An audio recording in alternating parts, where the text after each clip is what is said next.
男人接手了一个即将倒闭的动物园，不过却因祸得福，有了倾听动物心声的能力。看着森林狼笼舍里的二哈，还有关着大公鸡的孔雀笼舍，苏媛默默发誓一定要把动物园发展起来。谁乱扔纸片，让我逮到看我不罚你个倾家荡产！卧槽，东北虎大甩卖！我说张园长，你这只东北虎真的只要20万吗？苏媛看着围挡下的成年东北虎，口水都要流下来了。他在其他动物园也问过东北虎的价格，成年东北虎最低都要50-60万，高的甚至能到100多万。忽然，摄人心魄的虎啸之声骤然传出，原本在虎园里悠闲自在的东北虎突然跳起，前掌猛地抓住了围挡的边缘，围观的游客都被吓疯了，尖叫声下，游客四散而逃。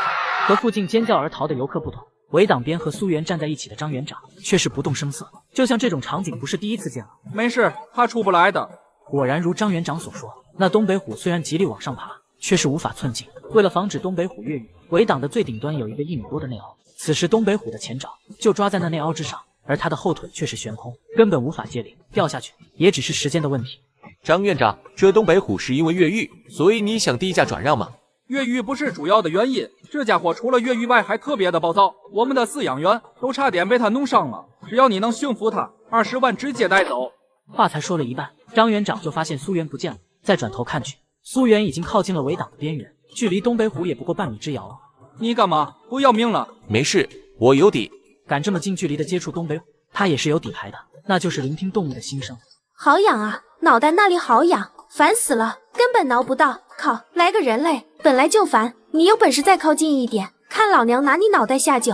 这回是真捡到宝了，20万的东北虎，还是母的，脑袋痒是吧？看我给你挠挠。看着这个人类居然真的敢靠近，东北虎扬起他那厚实的虎爪，就想给苏媛来上一下，可苏媛的手却是先到，而且一下就挠到了他的痒处。我靠，就是这爽啊！再挠2下，再挠2下。原本还有些暴躁的东北虎瞬间就蔫了下来，2只虎爪扒拉在围挡的边缘，任由苏媛挠着他的脑袋。这哪里像一只虎啸山林的猛兽之王，反而像是家里粘人的小猫咪。看着现场的一幕，张园长都傻眼了。这是什么情况？之前那个暴躁的东北虎呢？挠脑袋是几个意思？东北虎也好这个吗？好了没？我手都酸了。不要停，还要挠下巴，下巴那里好痒。苏媛也没办法，只得换到下巴继续挠。和脑袋不一样，猫科动物的下巴特别的敏感。苏媛这一挠，东北虎的眼神都要拉丝了。好舒服啊，这个人类好会啊！不行了，要没力气了。唰的一下，东北虎掉了下去，而和他一起下去的还有被带下来的苏媛。卧槽，苏园长！掏出手机，张园长就要喊救援来。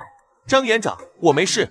张园长他连忙停下了拨打手机的动作，抬眼看了过去，一看苏媛果然没事，而且这家伙居然躺在东北虎的怀里。所以是东北虎给他当了缓冲垫。我去！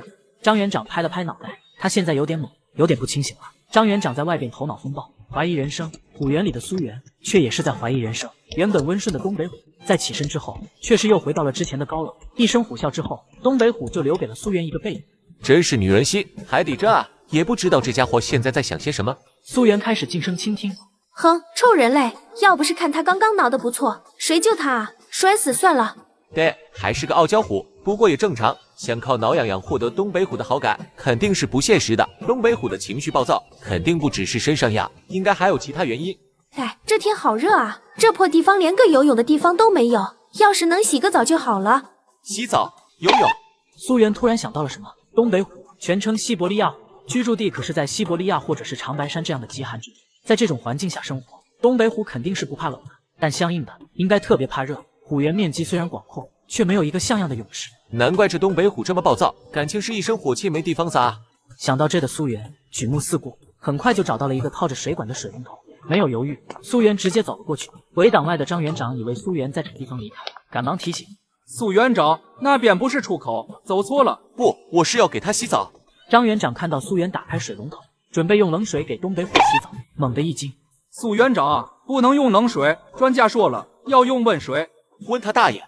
苏媛大吼一声，直接就打开了水阀，汹涌的冷水从水管骤然而出，然后被苏媛浇到了东北虎的身上。原本还在看着天空，想着怎么才能洗个冷水澡的东北虎，突然感觉到了一股凉意，眼神中的喜悦无法藏匿。他赶忙转头看去，只见一股清冷的水流从远处激洒，落在了他的皮毛之上。清冷的水流瞬间就带走了他身上的浮躁，取而代之的是一股彻彻底底的清爽。哈哈哈，太爽了，好久没洗过这么爽的澡了，太舒服了。这个人类好懂我啊，他是怎么知道我喜欢洗冷水的？这里的其他人类每次都用热水给我洗，越洗越烦躁。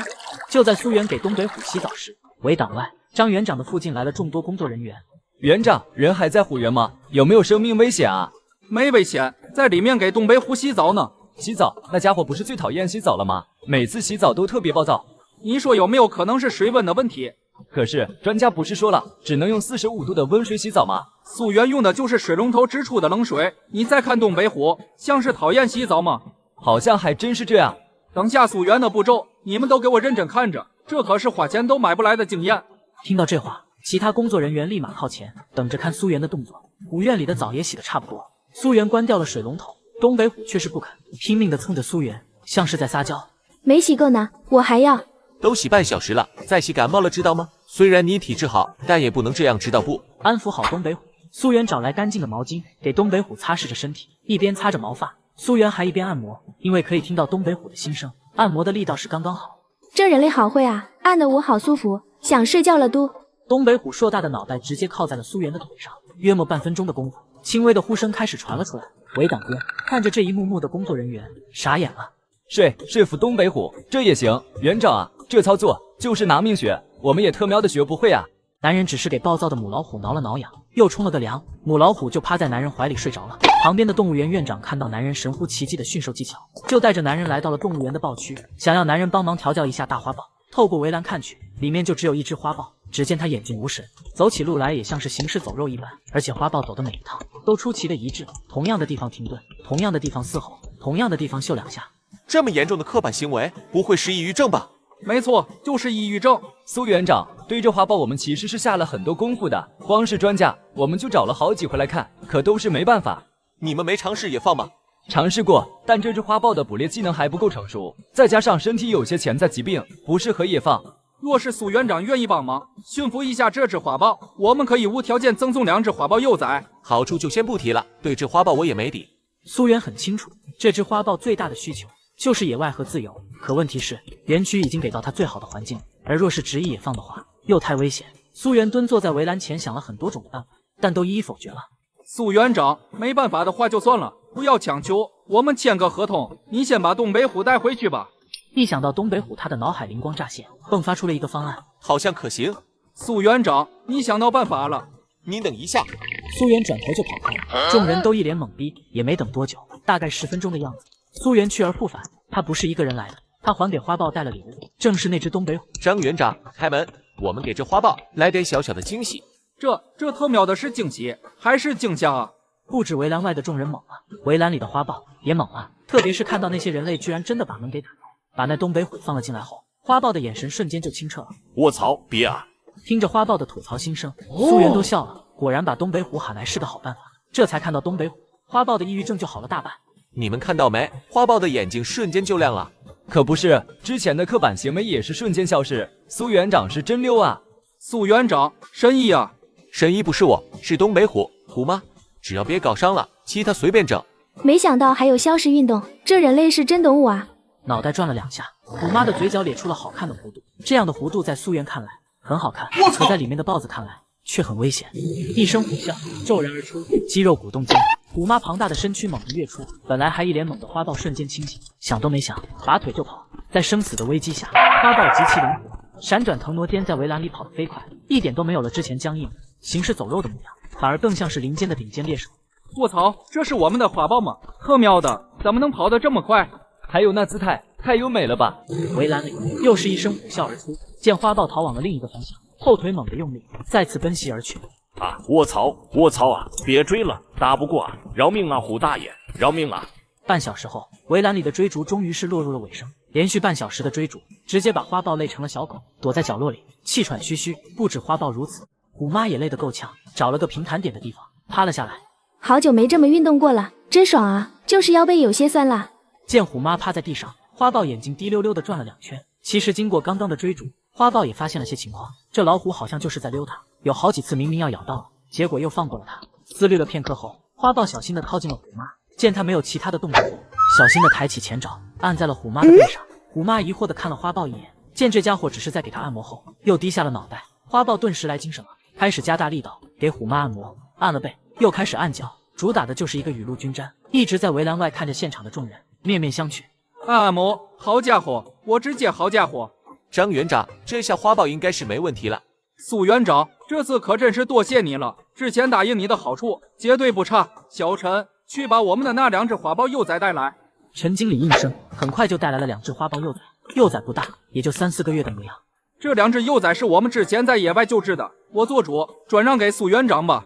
苏园没有推让，直接就收下了幼崽，搞定一切。苏园和张园长等人又寒暄了几句后，就准备离开了。打开围栏门，苏园喊来虎妈，来到了他的车前，把装着花豹幼崽的保温箱放到副驾驶，接着打开尾箱，带着虎妈进到里面。就在这时，远处的喊声引起了苏园的注意。抓小偷啊！快帮我拦一下！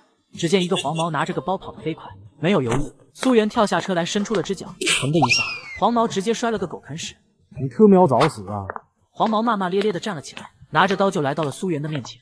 做好人是不是？看老子一刀捅死你！苏园不语，只是指了指黄毛身后。黄毛只是向后瞥了一眼，脸上的凶狠瞬间凝固了。老虎，给你纠正一下，这叫东北虎。似乎是为了配合苏园，虎妈那充满威慑力的痛喝如同惊雷般在黄毛耳边炸响。男人刚把买来的母老虎装进车里，没想到就遇到了小黄毛抢劫。母老虎一声咆哮，直接把小黄毛吓得命令。就在他转身逃跑时，骤然响起，一辆汽车堪堪地停在了黄毛的身前。你特喵的眼睛掉粪坑游泳去了吗？找死呀！老虎有老虎！老虎，我看你是碰到鬼了，神经病，赶紧给老子滚！随后，司机本能地看向了黄毛刚刚所指的方向，脸上本还带着的讥讽瞬间凝固住了。只见不远处的运输车车厢里，虎妈那硕大的虎头正看着这边，金色的瞳孔格外的耀眼。我操，真特喵的是老虎！原本还骂骂咧咧的司机，现在腿肚子比黄毛抖得还严重。看着现场这一幕，苏园是哭笑不得，生怕吓到了更多的人，赶紧把车接着几人合力将小黄毛控制住，直到警笛声在道路尽头响起，小偷被警察带走后，苏园才开车前往自己的同源动物园。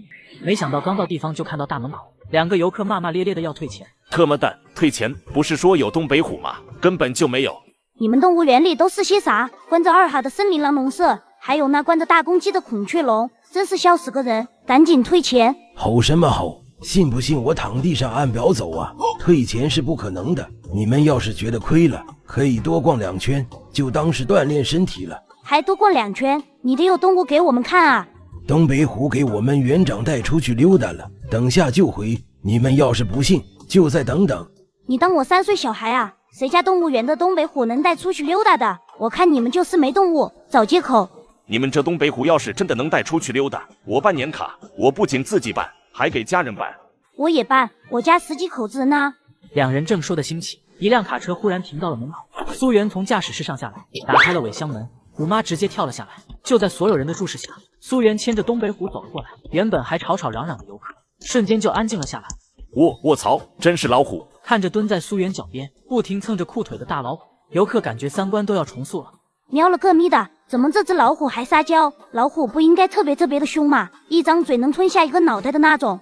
老张，这2位是游客吗？苏园长，这2人可是大客户，他们刚刚说了愿意给家人办年卡。这个小姑娘更是牛逼，说要办17、8张年卡呢。我靠，大客户啊！感谢感谢！你们这边怎么支付？我们这里信用卡和收款码都是支持的。2个游客是叫苦不迭，早知道刚刚就不该吹牛皮的。可谁知道这家动物园真有东北虎啊！被架着的2人只能选择为自己的言行负责，忍痛付了钱，送走了2位冤大头后，苏园把副驾驶的花豹幼崽给带了出来，给到老张。园长，你之前发信息不是只说了东北虎，怎么还有这花豹幼崽？苏园也没藏着掖着，直接就把虎妈治豹子的经过说了一遍。老张听罢，人都傻了，直接用生命的威胁治疗刻板行为。园长，你这绝对是世界首例呀！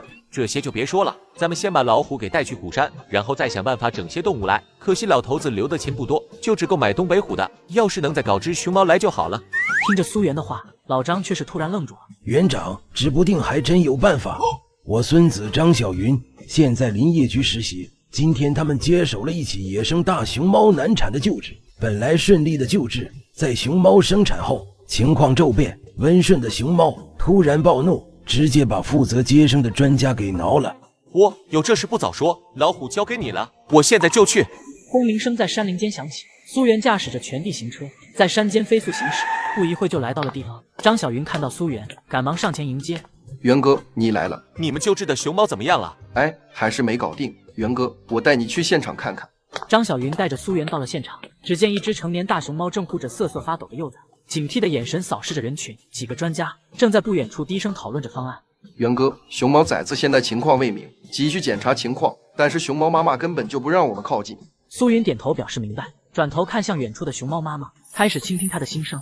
两脚兽没一个好人，给的吃的都要淡出鸟来了，一点胃口都没有。现在要是能有一些辣味的吃的该多好啊！好饿啊，老娘一点力气都没了。好家伙，果然是天赋神兽，居然喜欢吃辣的，难怪把专家给挠了。苏媛马上举目四顾，很快就在旁边看到了专家早就调配好的盆盆奶，便过去把盆盆奶取了过来。元哥，别喂奶了，刚刚我们带着奶上前，这家伙喝了一口就给打翻了，还吼我们，他应该是不饿的。你有没有想过，这家伙不是不饿，而是你们调的奶没味道。哪里来的毛头小子，居然敢质疑我们？还准备给熊猫喂奶，笑话！这要是能行，我们还至于在这商讨方案吗？专家们都没阻止苏媛的动作，似乎想看到苏媛丢粪的样子。结果下一刻，他们就看到苏媛拿起了辣椒面，倒入了盆盆奶中。你疯了吗？熊猫怎么能吃辣？它的肠胃根本受不了这种刺激，会出事的。快把东西放下！可专家们的惊呼和呵斥都还没落下，满脸急不可耐的熊猫妈妈就已经冲了过来。一头大熊猫在生完小熊猫后，竟然开始发狂。就在专家们束手无策时，男人将奶中加入辣椒粉，大熊猫闻到味道后就飞奔而来，一口气就把一盆奶给炫完了。一众专家都傻眼了。卧槽，这特喵也行！刚刚这家伙不是不肯喝奶的吗？把盆盆奶一饮而尽，熊猫妈妈看着苏媛露出了笑容。好喝，还想要？熊猫妈妈一脸期待地看着苏媛。你还想要喝啊？熊妈立马点头。不行不行，你不能喝了。那就再来一点点好不好？就一点点。一点点也不行，一天就只能喝这么多。见苏媛拒绝，熊妈直接发动了撒娇攻势，庞大的身躯往前一拱，熊爪再一抱，死死地抱住苏媛的大腿，然后用它那毛茸茸的大脑袋开始疯狂地蹭着。抱腿杀！这还是那个暴躁的大熊猫吗？就这撒娇卖萌的熟练度，完全超过了动物园里养了多年的头牌啊！可是你真的不能再喝了。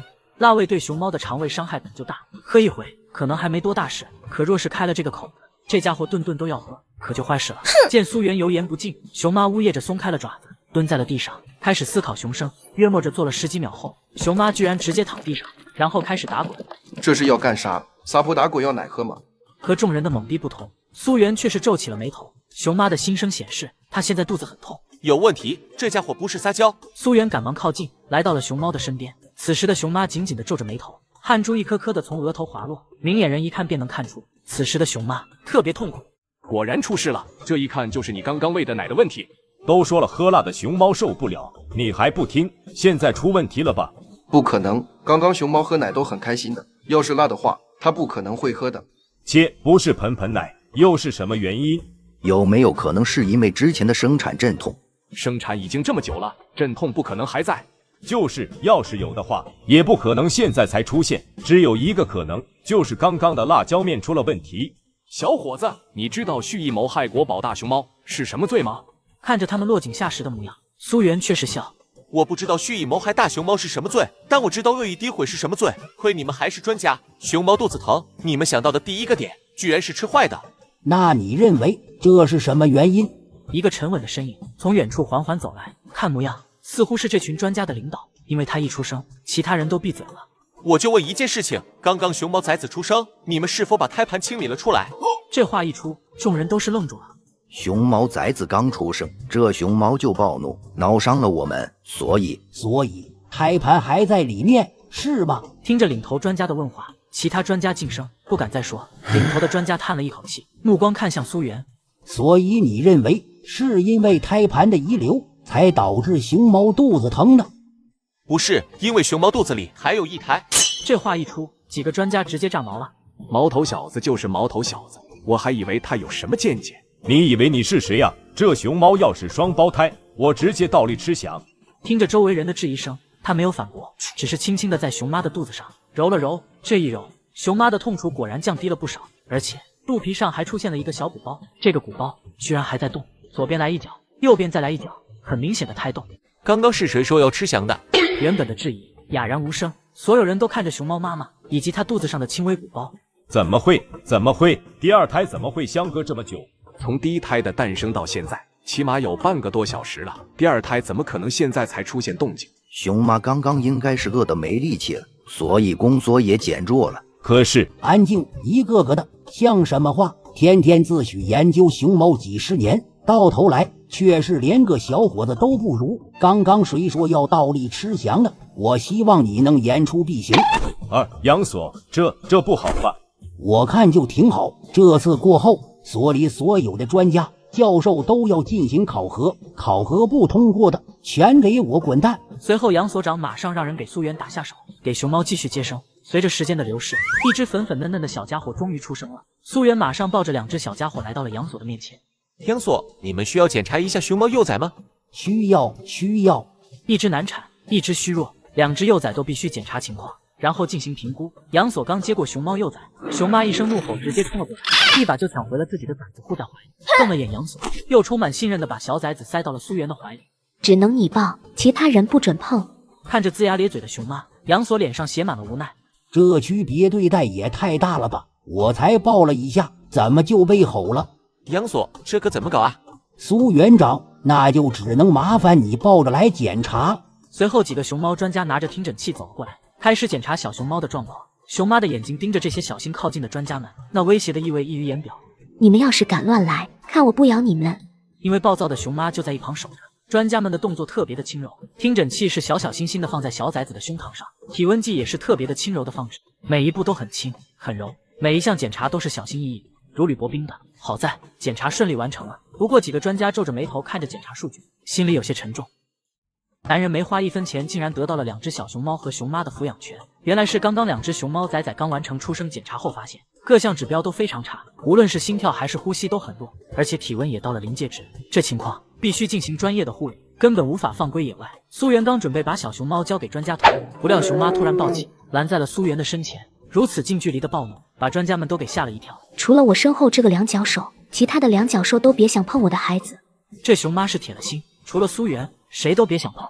几个专家也只能干瞪眼。最后几个专家商议后一致决定将熊妈和熊猫崽交给苏元照料，而且还配了2位专业人才一起打包带走。就在几人准备离开时，熊妈忽然拉住了苏元。等一下，我洞里还有存粮，要带着一起走。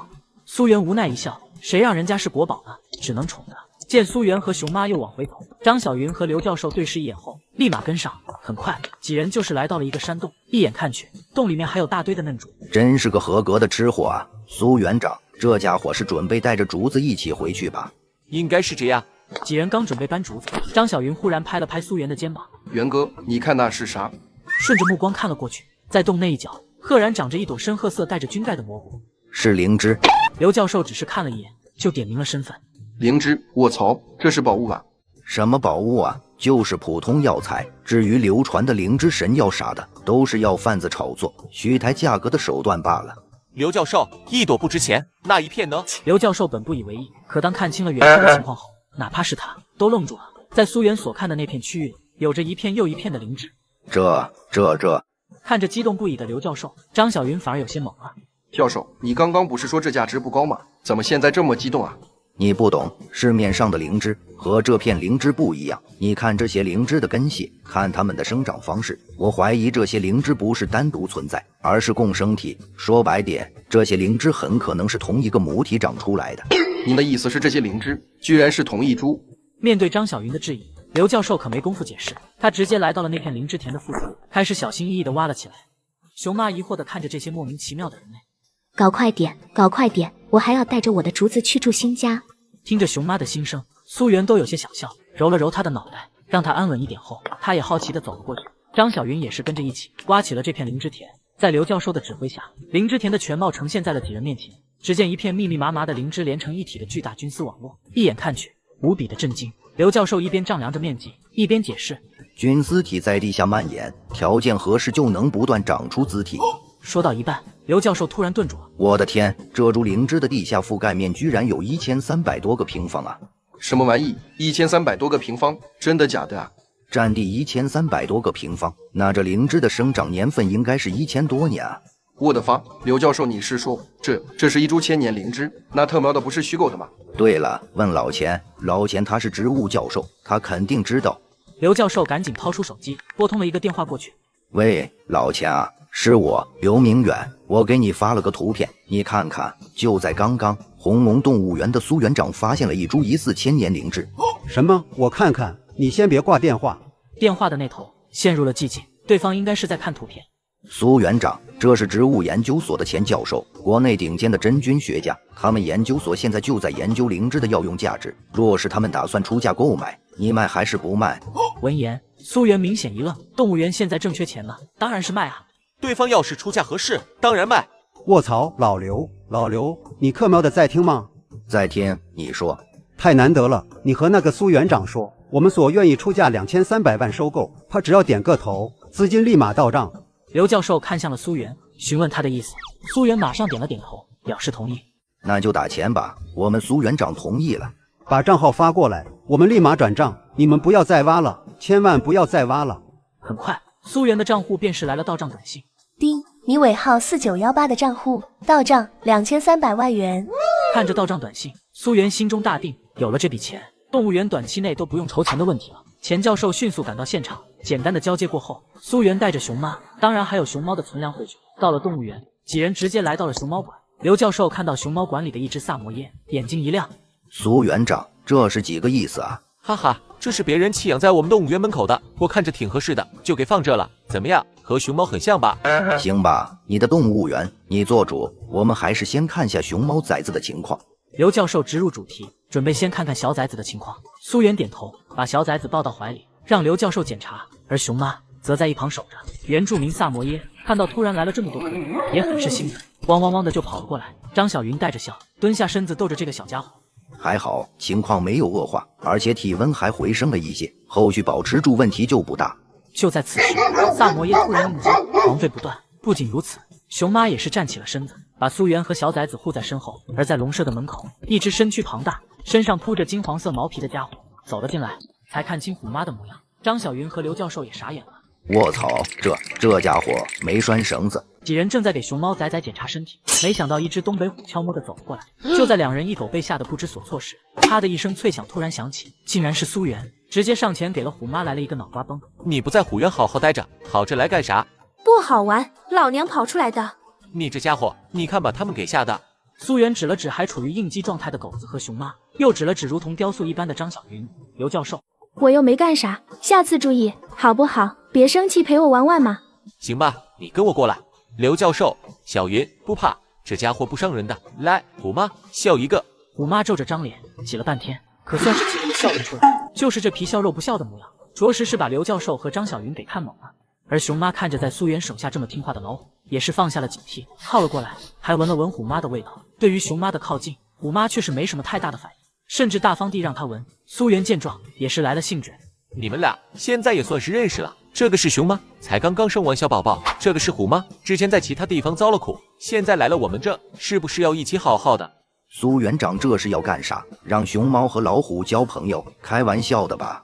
两个人都被苏元的举动给整懵了，不过更猛的还在后边。只见熊妈和虎妈在张小云和刘教授二人无比震惊的目光中，伸出了前掌相握，刘教授的下巴差点没掉地上。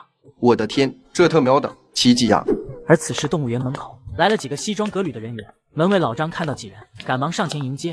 王局，什么风把您给吹来了？快里面请。老张啊，你们动物园最近怎么样？托您的福，还算不错。咱动物园新引进的东北虎，温顺的像只大猫，撒娇卖萌样样俱全。而且今天我们这还引进了一只熊猫，我们苏园长都有些烦了，说那熊猫特别粘人呢。老张啊，你这嘴有几句能信的？东北虎温顺的像大猫，熊猫粘人。你说的熊猫，别是你们那只在熊猫园里的萨摩耶吧？听着王局长的调侃，老张不乐意了。王局长，你要是不信，跟着我来看一下。行，那我们就跟着去看看，是不是真的有什么温顺的像大猫的老虎，还有什么粘人的熊猫。其他人闻言也是哈哈笑着点头。老张的性格他们都知道，那嘴是真没说，死的都能说成活的。于是在老张的带领下，王局及一众随行人员来到了熊猫园。本想看笑话的众人都愣住了，只见一只老虎、一只熊猫、一只狗，三种完全不搭嘎的动物，此时居然都在里面，而且还在其一起玩警察抓小偷。只见东北虎在前面跑，熊猫在后面追，追到了又追逃换位。我勒个去，熊猫和老虎成了朋友，这放出去的惊掉多少人的下巴。此时苏元也发现了王局长一行人，连忙就走了出来迎接。王局长，欢迎欢迎，走去办公室，我那有一壶不错的茶。就不去了，小苏啊，我来就是有个事要问你。王局，您指示。是这样的，你们动物园不是有一本救援证吗？咱们这一片山林，野生动物资源丰富，单靠我们林业局也忙不过来。我希望你们可以帮忙救助保护山林里的野生动物。我们是有救援证，不过我们救助的时候可以把动物带回来吗？当然可以，而且救治的动物也是有专项补助的。免费的动物还有专项经费，这哪里有拒绝的道理？当然没问题，保证完成任务。有你的加入，我们的工作绝对能轻松很多啊！对了，你们看天气预报了吗？看了，说今天晚上有暴雨。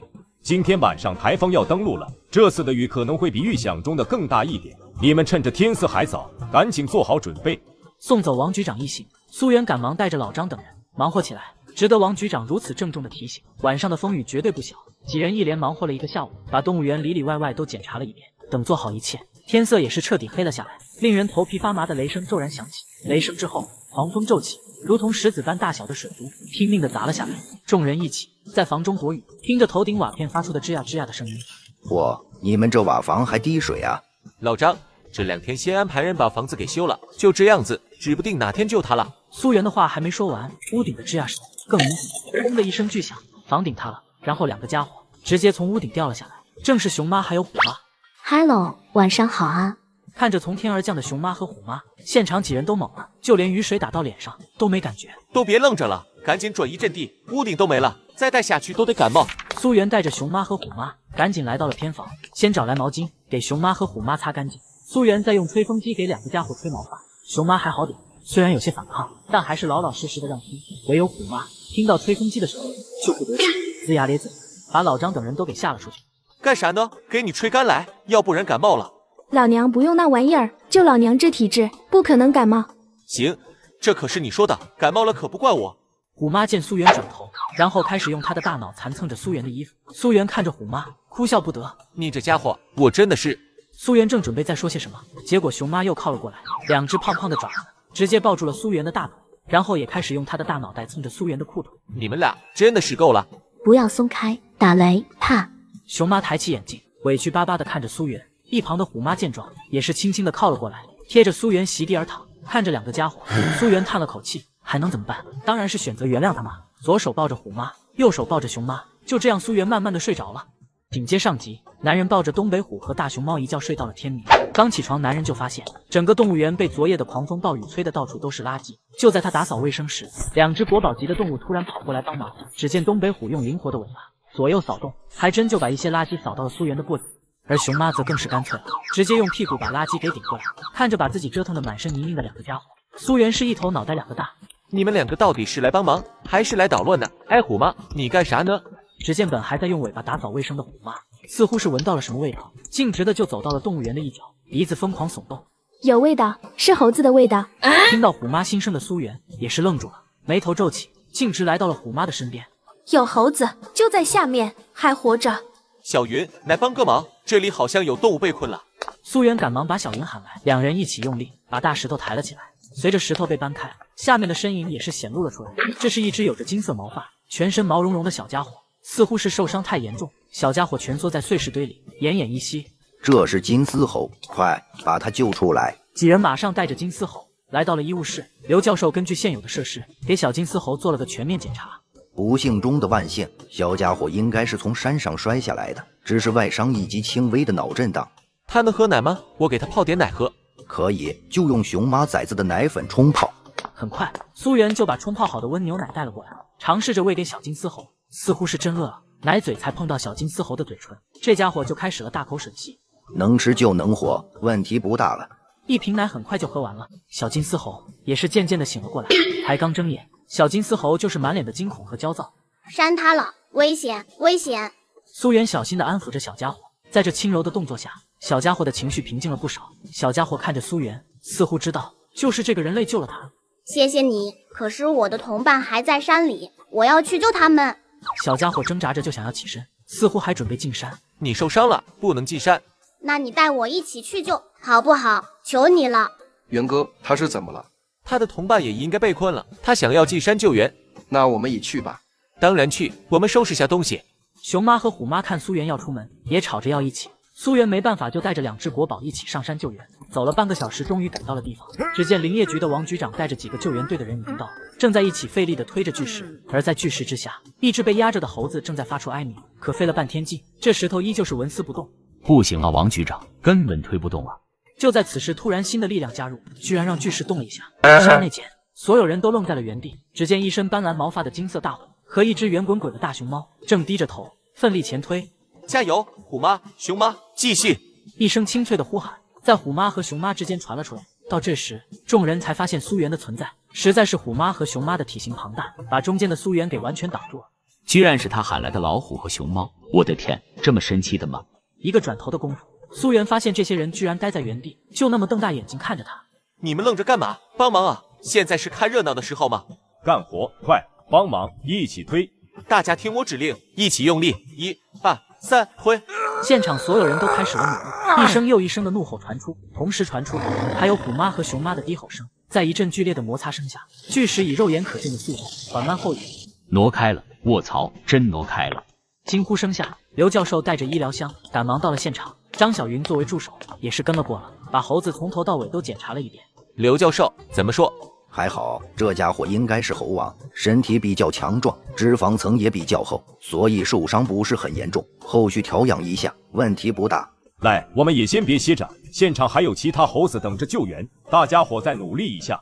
话音落下，众人又加入了新的救援之中。苏元当然也没闲着，拉着虎妈和熊妈在现场各处奔波。2个半小时之后，现场的猴子全都被救了出来。救援过后的众人席地而坐休息着，聊天的内容基本不离苏元和老虎、熊猫。今天的这些事情太令人印象深刻了。此时，最开始救助的金丝猴拿着果子送给苏元，感谢你，梁教授，谢谢你的帮助。不止金丝猴妈妈如此，其他的金丝猴也是纷纷来到苏元的面前，给他道谢，一个个的拿着果子送给苏元。一小会儿的功夫，果子居然都堆成了小山。苏元看着也是哭笑不得。大家来分果子了，金丝猴感谢大家的救助，送果子来了。猴子送果子，我靠，这我得去吃一个。好家伙，这猴子也太聪明了吧！惊呼声下，众人全都靠了过来，一人拿了一个，吃得不亦乐乎。这种山里的野果子虽然没有市场上的那么甜，但味道却是独一无二的，酸甜涩，味道交融，再加上是劳苦之后的谢礼，众人吃的都很开心。不过就在此时，现场的临时指挥急急忙忙地找到王局，似乎有什么事要汇报。怎么了？有啥事？是小虎，我刚刚让他去山下给大家买些水来，可回来的路上掉泥坑里去了。人现在在哪里？赶紧带路啊！男人刚带领众人救治了一群金丝猴，不料一名救援人员不慎掉进了泥潭里。只见整个泥塘的边缘全身丝滑的烂泥，根本就没有着力点。在泥塘的中心位置，小虎肩膀以下已经全部陷进泥泞里了，估计再有个几分钟就得全陷进去。一个救援人员顾不得其他，直接就踏入了泥泞，才走了2步，救援人员就差点滑倒。还好附近的人员眼疾手快，一把扶住拉了上来。这怎么整？全是烂泥，根本就进不去了。扔绳子，让小虎抓住绳子，我们再拉出来。对，快扔绳子。有了方法后，众人赶忙找来粗麻绳，并在绳子的尽头绑上石头，用力一扔，绳子准确地落在了小虎的身旁。抓住，用力抓住，我们拉你上来。拉不住啊，我的手被困住了。他的手已经陷进了泥泞之中，根本就伸不出来。他甚至想要嘴去咬住绳子，可脑袋活动的距离有限，根本咬不住。在一旁的王局长着急的直接就往泥坑里冲。苏元距离王局最近，一把就拉住了这家伙。局长，你冷静点。我不去，你不去，小虎谁去救？我们就这么眼睁睁的看着他陷进去吗？有办法，你别急。猴王，过来一下。苏元转头把之前救出来的猴王招呼了过来。猴王对于苏元还是挺有好感的，毕竟刚刚就是这个人救出了他。怎么了？你们能想办法救救那个人吗？当然没问题，看我们的。猴王转头直接把没受伤的猴子给喊了过来，一声令下，猴群来到了小虎正上方的一棵大树之上。一只猴子抓住一只猴子的脚挂了下来，之后一只又一只组成了猴链，来到了小虎的身边。我的妈呀，猴子捞月，是猴子捞月啊！苏园长居然让猴群重现了猴子捞月，太牛了吧！什么捞月啊？这捞的明明是人。苏园长，这次可真是多谢你了，之前的救援，现在的救人，真是感激不尽啊！王局，现在不是说这个的时候，我们快点拉绳子，小虎都要陷进去了。此时的猴群已经把之前的绳子捆在了小虎的腋下，依靠猴群的力，肯定是拉不起深陷泥泞的小虎，所以还是得靠绳子来拉。在众人的齐心协力下，小虎被顺利的救了上来。重获新生的小虎，那是一把鼻涕一把泪的找到苏元，差点没给他跪下。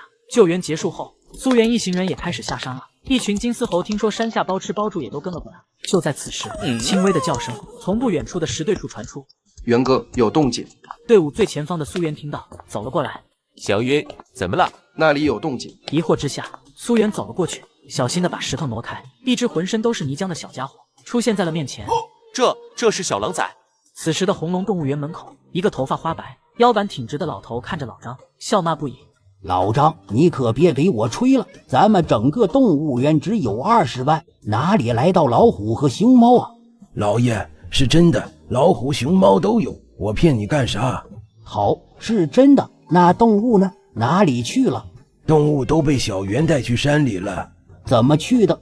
走路去的。老张，就你说的这话，你自己信不信？还走路去的？咋地？小袁能牵着老虎、熊猫进山吗？这是老虎，不是狗。你这家伙真的是越老越糊涂。我说的都是真话，怎么就不信我呢？小袁回来了，老爷你快看！苏建国连忙转头看去，只见2只国宝在前方开路，苏元抱着一只狼崽，身后跟着2人和一群金丝猴。苏建国看了看老张，又看了看远处的苏元，愣了半晌。所以你说的都是真的？当然是真的，要不然你以为我在给你编故事呢？老头，你来怎么也不打声招呼啊？听到苏元这声称呼，苏建国差点气背过去。和你说过多少遍了，别叫我老头子，要叫我爷爷。谁家正经爷爷会给自己孙子留一个破产的动物园？而且我爸我妈也不知道跑哪度假去了，他儿子搁这累死累活的，老头子，你说你该不该管？苏建国还想反驳，但依旧不知道说啥。想了半天，他只能掏出手机打给了他儿子。奶奶个腿的，你还跑去度假了？赶紧给我滚过来！明天早上要是见不到你们，打断你的狗腿！几句话下，苏建国直接把手机一挂，然后满脸堆着笑的看着苏元。你爸妈以前就是在农科院搞动物研究，让他们过来给你喂喂动物，你觉得怎么样？这还差不多。等到第2天一早，一辆长城炮就停在了动物园的门口，紧接着一个风姿卓越、打扮精致的中年美妇就是下了车，才看到出来的苏元，直接快步上去，一把搂在怀里。我的宝贝儿子怎么这么瘦了？这段时间是不是没好好吃饭？没瘦，最近吃的老好了。对了，我爸呢？别提你爸了，听说你驯服了东北虎啥的，倔脾气就上来了，一大早就进了山，说也要驯服个动物回来给你开开眼。就在此时，一阵轰鸣声突然从山里传了出来，只见一辆摩托车以一种近乎玩命的速度从山道上飞驰而下，骑在车上的人赫然就是苏元的父亲苏大强。此刻苏大强的脸上全是惊恐，他一边疯狂拧油门，一边回头张望，而在他的摩托车后面尘土飞扬，紧跟着7、8头体型矫健、眼神凶狠的森林老师。苏母脸色惨白，连忙把苏元拉到身后。苏建国和老张也是听到了动静，带着家伙就跑了过来。可等看到远处的场景后，也都是脸色一变。等狼群靠近了点，苏元马上开始倾听动物的心声，狼王的心声传入了苏元的脑海之中。敢偷走我的孩子，不可饶恕！搞什么？老爸怎么还抢人家孩子啊？